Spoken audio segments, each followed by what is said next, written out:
আপোনাৰ কেনেকুৱা লাগিছে তাকে কওক।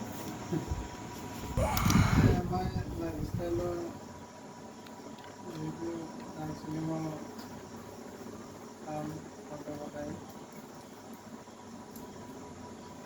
এনেকুৱাকৈ এটা ভবা নাছিলোঁ, কিন্তু এদিন মদন ছাৰ আৰু মিয়া ছাৰ এদিন আহিলে।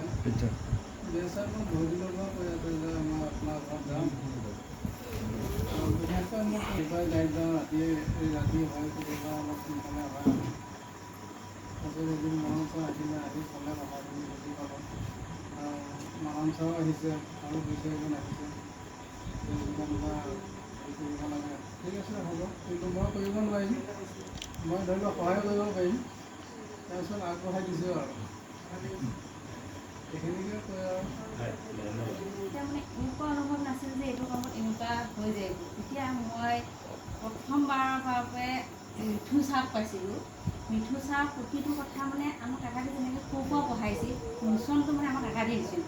প্ৰতিটো মিছন মানে মই মানে হেৰি মনত ৰাখিব মানে সহজ হৈ পৰে, যিহেতু আমাৰ কাকাদি পঢ়োৱা মিছনটো, মিঠু ছাৰ পঢ়োৱা মিছনটো আৰু চাৱনীটো আৰু খংটো প্ৰতিটো মানে মুহূৰ্ততে মিঠু ছাৰৰ লগত পুৰা মিছন ওলাইছোঁ। তেতিয়া মোক সুধিছে তাইকটো কওক এনেকৈ যেতিয়া এতিয়া মিঠু ছাৰ কিন্তু বহুত চেঞ্জ হ'ল। মই প্ৰথম সোমোৱাৰ পিছৰ পৰা এতিয়া মিঠু ছাৰ বহুত চেঞ্জ জুলাই মাহত ল'ম বুলি।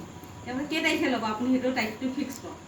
ছাৰ মই বোলো ঈদৰ পিছদিনাখনে ল'ম। সেই হিচাপে মই ঈদৰ পিছদিনাখনে গৈ পেলাই স্কুটি আনিছোঁগৈ। মই কিন্তু এইটো কাৰণে বেছি ভাল লাগিছে, মই আগৰ পৰাই মানে কিবা এটা কৰিলে মই তাৰিখটো মানে ফিক্স কৰোঁ। যেতিয়া নেকি মই ঘৰ বনাম, মাটি ল'ব ওলাইছোঁ, মই তেতিয়াও টাইম ফিক্স কৰিছিলোঁ যে মোৰ আৰু এটা ল'ৰা ছোৱালী জন্ম, মোৰ বহুত দুখ আছিলে তেতিয়া মানে মাটি ল'ম, ইমান চনত মাটি লৈহে মই ঘৰ বনাম, আকৌ ইমান চনত মই পকা ঘৰ বনাম, তাকে মই প্লাষ্টাৰ কৰিব নোৱাৰিলোঁ। মই পকা ঘৰত মই 15 চনত পকা ঘৰ লৈহে এৰিম, 15 চনত মই পকা ঘৰ ল'লোঁ। তেনেকৈ মই মানে যেনেকৈ টাৰ্গেটবিলাক লৈছিলোঁ, এই টাৰ্গেটৰ ছিষ্টেমে যেতিয়া মোৰ এইটো কাম পাই গ'লোঁ, মোৰ বহুতেই ভাল লাগিছে। বেছি ভাল লাগিছে এইটো কাৰণে, মই যেতিয়া মিঠু ছাৰে প্ৰতি মুহূৰ্ততে কয় শিকি থাকক, শিকি থাকক, শিকি থাকক, এই প্ৰতিটো কথাতে মোৰ মানে ভাল লাগি থাকে। আৰু তাৰমানে ধৈৰ্য ধৰিব দিয়ে যেতিয়া মিঠু ছাৰে, কোনোবা আহিব কোনোবা নাহে তাতে কি হ'ল, কোনোবাতো ৰৈ আছে, এই মাইণ্ডছেটটো মোক খুব লাগি গৈছিলে। 1 বছৰ মই অকলে কৰিছোঁ। ছাৰে কেইবাবাৰ লগ কৰিছে, সুধি আছে টিম আহিছেনে। যেতিয়া ৰাঙলত প্ৰগ্ৰামটো হৈছে, মই তেতিয়া ছুপাৰ ষ্টাৰ হৈছোঁ। 1 বছৰ হৈ গ'ল, তেতিয়া মই ছুপাৰ ষ্টাৰ হৈছোঁ। মোৰ তেতিয়ালৈকে মোৰ লগত কোনো টিম নাই। এটা চাইডে টিম আছে, কিন্তু মোৰ এইটো চাইডে টিম নাই। তথাপিতো মই হাৰ মানা নাই, মোৰ এইটো চাইড টিম নাই, তথাপিতো এইটো চাইডে মই প্ৰগ্ৰাম কৰি আছোঁ, চেষ্টা কৰি আছোঁ।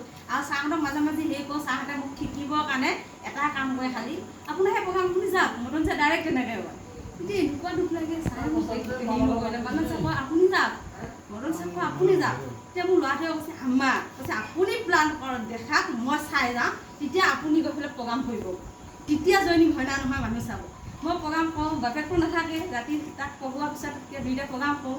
মই তাক কথাখিনি পাতোঁ, সি আকৌ এইটো মুডত মানুহ নাহিব, আকৌ কয়, তাৰপিছত এইটো মুডত নাহিব, আকৌ কৰিব দিয়ে। এনেকৈ কৰি তাৰমানে আমি দুইটাই মানে হেৰি কৰি থাকোঁ, প্লান দেখুওৱা, কথা পতা, মোচনটো প্ৰতিটো মুহূৰ্ততে মানে দুইটা ট্ৰেইনিং লগাই থাকে, মোক একদিন শিকাই থাকে।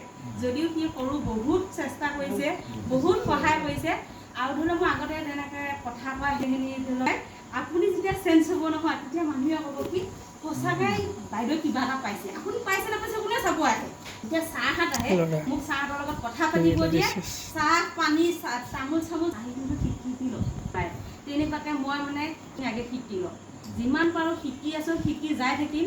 এতিয়া TC হৈছোঁ যে মোৰ এইটো মেটাৰ নহয়, মোৰ লগৰকেইজনক কেনেকৈ TC কৰিব পাৰিম, মোৰ লগৰকেইজনক কেনেকৈ ছুপাৰ ষ্টাৰ কৰিব পাৰিম। মোৰ এতিয়া নতুনকৈ যিকেইজনী বাইদেউ আহিছে, এইকেইজনী বাইদেউক মানে মই এইটোও ভাবি আছোঁ, ইহঁতক কেতিয়া ক্লাব চিপা ওলাব পাওঁ, ইহঁতক